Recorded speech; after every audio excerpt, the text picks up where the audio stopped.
shot the sheriff, but I didn't shoot no deputy. Oh no, oh, I shot the sheriff, but I didn't shoot no deputy. Ooh, ooh, ooh. Yeah, all around in my hometown, they're trying to track me down. Yeah, they say they want to bring me in guilty for the killing of a deputy, for the life of a deputy. But I say, All right, welcome back. I don't know about you guys, this is getting to be a bit much. I'd actually rather be in class right now. I know I'm only speaking for myself, but you know, I'd be okay with Goldberg playing with his phone, Val talking to Sean. All right, so let's look at this. I'm going to try to take it a little simply and then just show you the graphs. So we have foreign currency market for US dollars in the European zone, right? So we want to show what would happen if the US was exporting of grain to the European zone. What that does to the international value of the dollar and of the euro. All right, so let's go and look. So we have Europeans are importing grain. All right, so we have our grain and the Europeans have their money. Problem is you can't use euros to buy American grain. Okay, so what they need to do is they need to go to the foreign exchange market. All right, and what they're going to do is going to supply euros. All right, so they're going to bring their euros here, which they're acceptable here. All right, and they're going to demand dollars. They need dollars to buy the grain, Now think about this. It's just one extra step, okay, of getting the dollar. If you're exporting, then you're demanding dollars. All right. So we have the demanding of dollars, and then this is what it looks like. So I have my supply of euros, and then I have my X and Y axis. Now listen, I know my graphs aren't going to look like Keena's, Emma's, or Alessandra's, but I will do my best. Okay, Ethan, I apologize for not having all the little notes on the side for you. All right, so we have the euro market, which again, if the euro market is on top, then the bottom means quantity of euros. Okay, and then we put, if we have euros on the x-axis, then it's something, right? That's the second thing here. So it's dollars to euros. Okay, how many dollars is it what's the dollar going to cost in terms of euro? All right, so I put the supply and demand curve here, right? And now we have an increase in the supply of euros because they would like to buy the grain.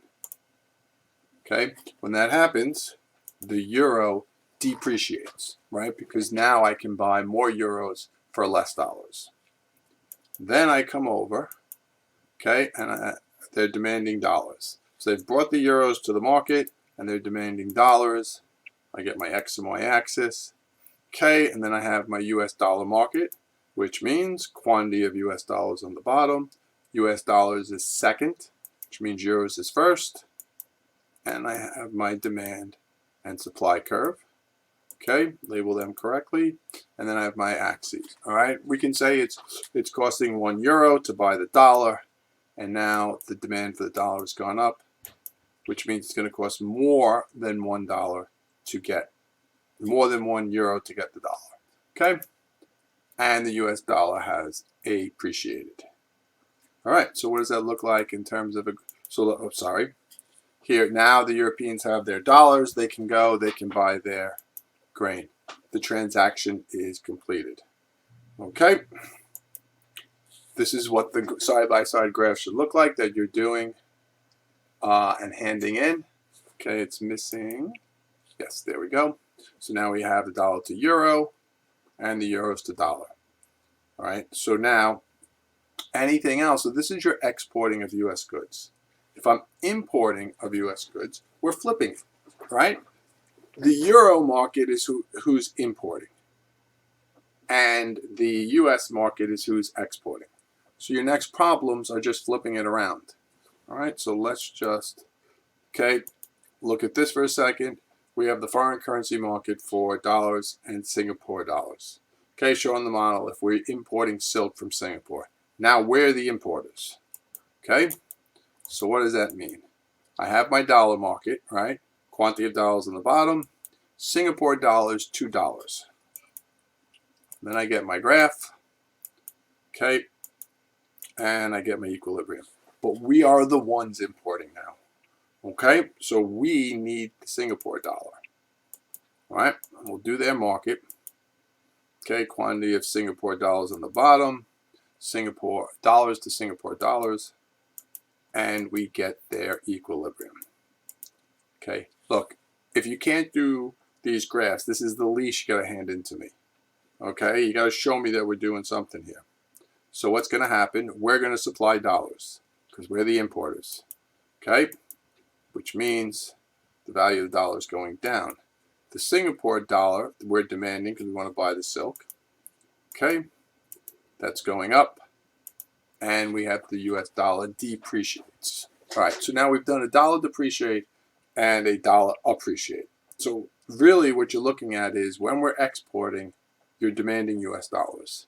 When we're importing, you're supplying US dollars. All right, why doesn't somebody come up with some catchy phrase like railroad station fights inflation to figure out the foreign exchange market? All right, then we have the peso. I'm going to kind of run through this pretty quick because it's no different than the last one that we did. I do want you to see that the market on top is the quantity on the bottom, which is also the second thing on the y-axis. All right, so we put all this in, and again, what are we doing? We're importing. So we're supplying, all right? The Mexicans are exporting, then we're demanding their currency. Okay, and the dollar depreciates. All right, last one is foreign markets for the US dollar, Japanese yen.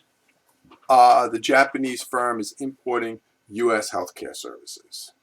Okay, so they're importing that to us. All right, so let's look at it. All right, going through this kind of quick. Let's get equilibrium. There we go. All right, so we're importing the health services. Maybe we're using their technology to run the coronavirus testing. Okay, so we're supplying US dollars so we can get that.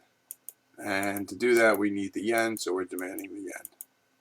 All right, okay, so that's the US dollar depreciates. The next two problems are the loanable funds market, all right? And I'm not going to put that up just yet. I want to give you guys this. Also, I will post in the Facebook group. Basically what's happening is later in the day, Google Classroom is just a mess. Okay, so what we're doing is I'm going to try to put some stuff onto Facebook, but I really wanted to use Facebook as just kind of a way for everybody to keep in touch with each other, which I'm sure you guys are all doing. So I guess basically I'm saying for me to keep in touch. All right, now I played a little music at the beginning of this video. Somebody, for extra credit, tell me what the connection is with those songs. All right, let's have a little trivia. All right, guys, stay well. Till tomorrow.